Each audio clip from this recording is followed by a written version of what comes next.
Are you worried that if you start homeschooling, your children will become unsocialized homeschool heathens without any friends? And you're worried that there will be no community to support you or your kids and they won't have any friends?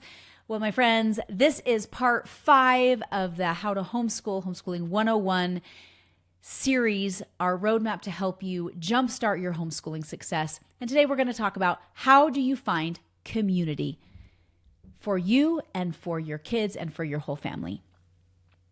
Now, when we started homeschooling, I kind of assumed that my kids would no longer hang out with their public school friends, not intentionally. It was just kind of in the back of my head. But the reality is they continued and still continue to hang out with their public school friends. I think that's a myth that kind of looms around, like you can't have public school friends if you homeschool. But the reality is if you're coming out of the school system, they're going to have those friends. Now, one caveat is that if one of the reasons you're homeschooling is because of some of the public school friends, okay, yeah, then you may not want to keep those relationships.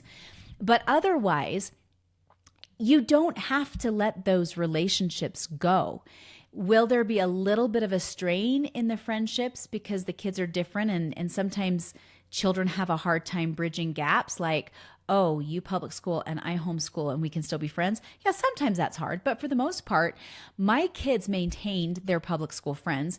It just became a little bit more work. And I think that's the key is when our kids go to public school, they make their friendships while they're at school and we don't have to do a lot of work as far as that goes.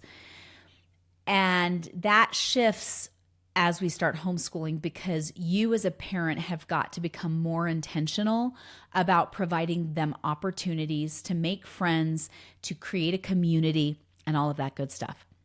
Now, you might already have a community. I know I am a part of a very strong church community. And when we started homeschooling, there was nobody else at church who homeschooled. And that was a little bit hard for my kids because their church friends, some of their church friends went to public school with them, not all of them, but some of them went to their same school. One girl from church did tell my daughter that now that she homeschooled, she was weird overnight. Her mom was totally embarrassed about that. And she's like, I'm so sorry. Funny thing is she was thinking about withdrawing her daughter to homeschool. Her daughter did not know that.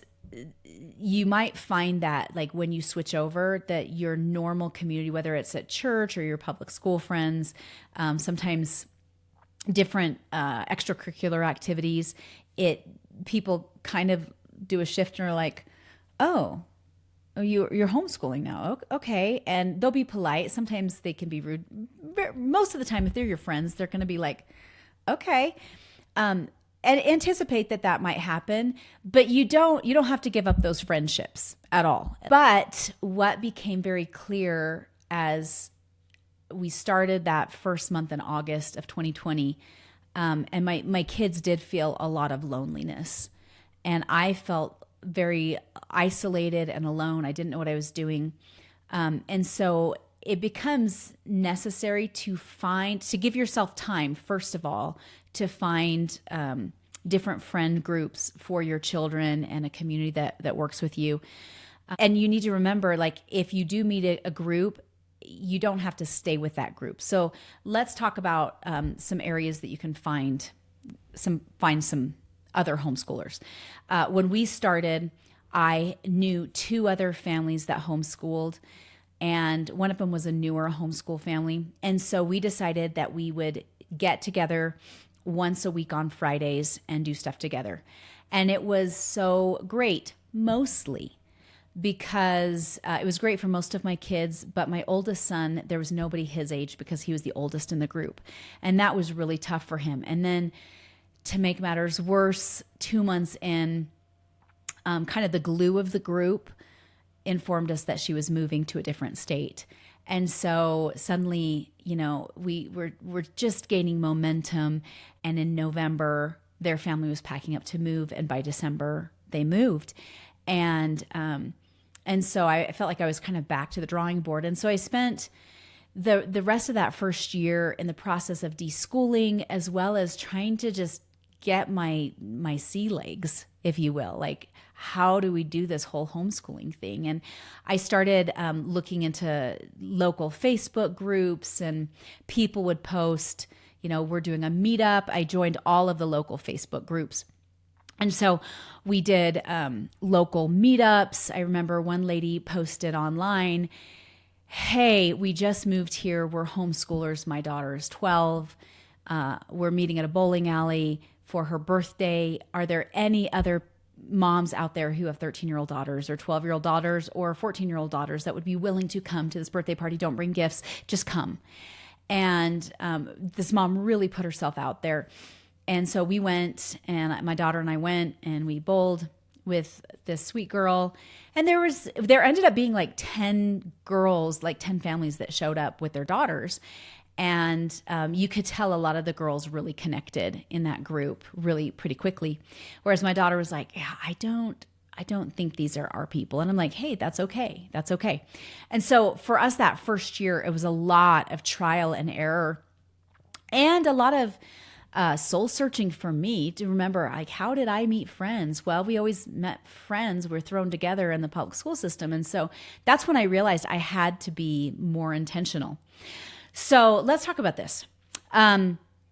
If your kids are already in extracurricular activities, most likely there are homeschoolers in the extracurricular activities. Let me give you some, for instance, of extracurricular activities. Dance, cheer, sports, taekwondo, karate, scouting, Boy Scouts. Actually, I guess it's just Scouts now. Girl Scouts, Trail Life, American Heritage. Those are all like scouting, wilderness type troops. There's local youth bands and orchestras, local youth theater companies, local youth choirs, 4-H. And so if you can get your kids involved in those extracurricular activities, most likely there are other homeschoolers in that group. When our second year of homeschooling, I found a youth orchestra, and it was actually an after-school youth orchestra.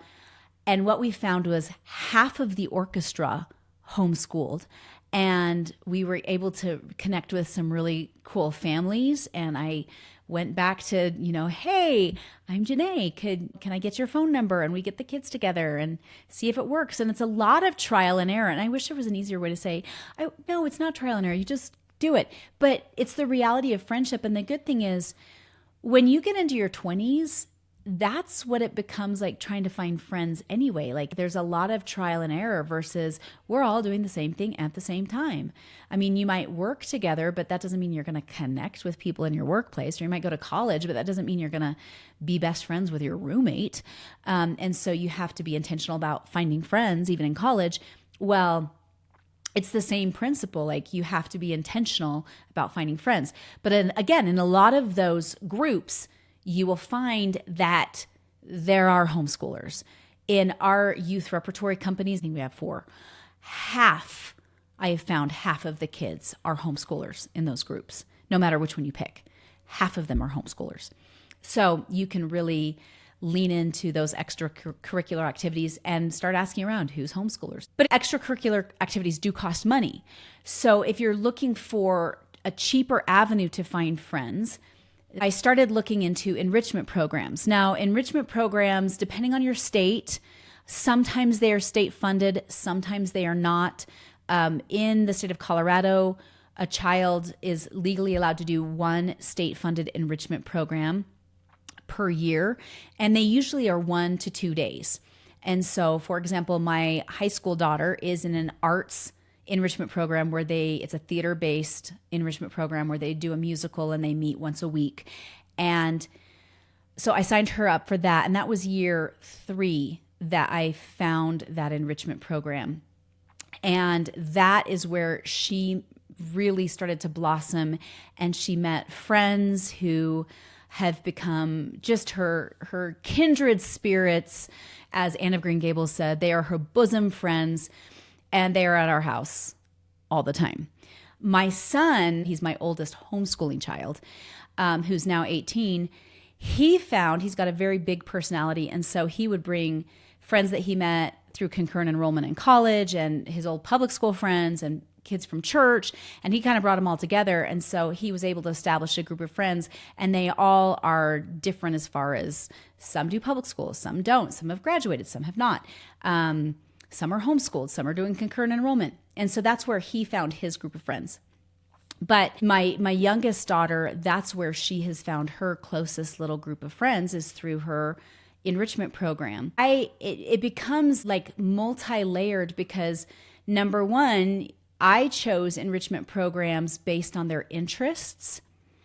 And then number two, I had to see if the kids, like if their personalities fit with the other group of kids.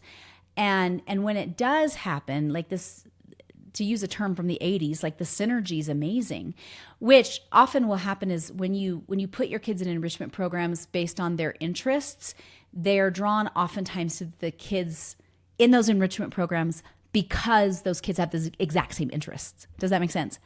And so they're like-minded personalities. Enrichment programs is an option. Again, they're usually one to two times a week, usually once a week, all day, and they get to see those kids on a regular basis. Another option is co-ops, are usually put together by groups of family. Our second year homeschooling, we joined a co-op and met some great friends. But the problem was that it was an hour north of us, and we drove every Wednesday up to that co-op, and we spent all day there, and my kids took some awesome classes in American history and civics and Shakespeare. But it was an hour away. And so if my kids wanted to hang out with those kids an hour north of us, it was really tricky to get together with their friends because it was such a long drive. And so I was like, okay, I've got to find co-ops that are more local. And so you go on Facebook and you start looking for co-ops. Co-ops are usually family-led or they're parent-led, where different parents teach different classes. It usually lasts either half a day or a full day. It's done once a week, and it's usually multi-ages. And so there's younger kids groups and there's older kids groups, and you all come together and divide up into your different groups and then do your thing. If you decide to go with the classical philosophy, there's an enrichment program called Classical Conversations, and they meet weekly. And I know a lot of the classical people that those become their people, right? They're like-minded, they follow the same philosophy. And so you can look at the Classical Conversations and they're all over the country. Another group that's out there is the Wild plus Free group, or the Wild and Free group. They tend to lean more towards unschooling. And so oftentimes there's a lot of those groups out there, but those are generally geared to younger kids, whereas like Classical Conversations is multi-age groups. Wild and Free tends to be mostly like moms with younger kids. So the Wild and Free groups that we met, I was like, oh, this is not sufficient for my older kids. Okay, another thing you can look for. So you've got enrichment programs, you can look for co-ops, you find those on Facebook. A question that I often get asked by non-homeschoolers is like, I had a lady who wanted to advertise writing classes to homeschoolers. And she's like, where would I advertise that? And I said, well, here's the problem is it's kind of a double-edged sword. Homeschooling is very decentralized.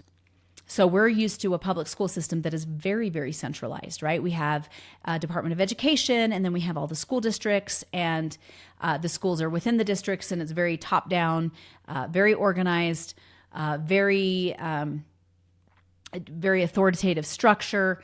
In the homeschooling world, it is very decentralized. And that's actually, at first I thought that was a bad thing, but actually I feel like it's a good thing, because then there is no control of power. Like, it maintains parents keeping their autonomy as the caregiver and the teacher and the parent in the children's lives, as opposed to putting the role and the power and the authority into the hands of a government agency, right? So because it's very decentralized, sometimes it's hard to find enrichment programs. It's hard to find co-ops, and you have to do your homework, and you have to do digging, and you have to ask a lot of people. But once you get into the homeschooling world and start asking around, people are happy to help and go, oh yeah, we go to such and such co-op, or we go to this. So the other thing you can do is look for classes or clubs that are for homeschoolers specifically. My son a couple years ago was a part of Land Sharks, the homeschooling team. They had all of the public school teams, and then there was a specific homeschooling team. And we went onto the Land Sharks website, and it said, for our area, and it said homeschool group. And I was like, oh. And we were able to meet some really cool friends that way. There are writing classes that are specifically for homeschoolers. There are music, art, and dance classes and groups and clubs that are for homeschoolers. You often will find those by asking around or by posting on local Facebook groups.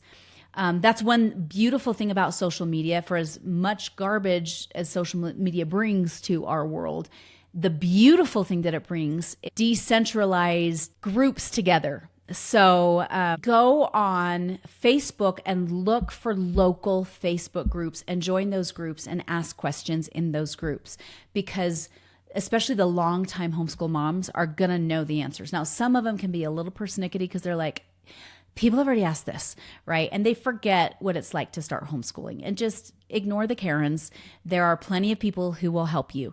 And so go on those groups and say, hey, I am looking for this kind of an enrichment program, or I'm looking for this kind of a class. I am looking for, I saw an advertisement once for a welding class. It was like a welding blacksmithing class.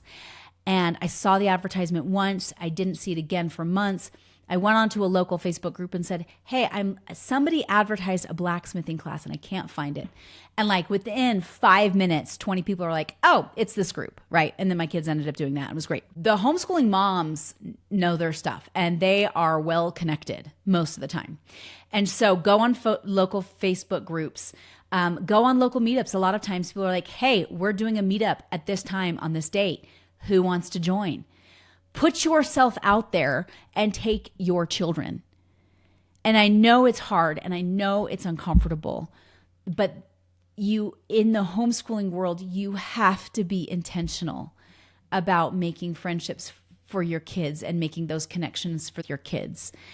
For my kids' best friends are still each other now. But they do like having friends outside of our family, right? They do love hanging out with kids. And we had kids here until midnight last night making fried chicken again. And they were all teenagers. My younger kids, we're doing a play date right this second as I'm recording this, right? So you have to be intentional about connecting with other families. The other option you have is if you cannot find what you're looking for, create your own. So our third year of homeschooling, I had this idea in my head of what I wanted a co-op to look like. And so I contacted a whole bunch of families that I knew who homeschooled, and I created my own co-op.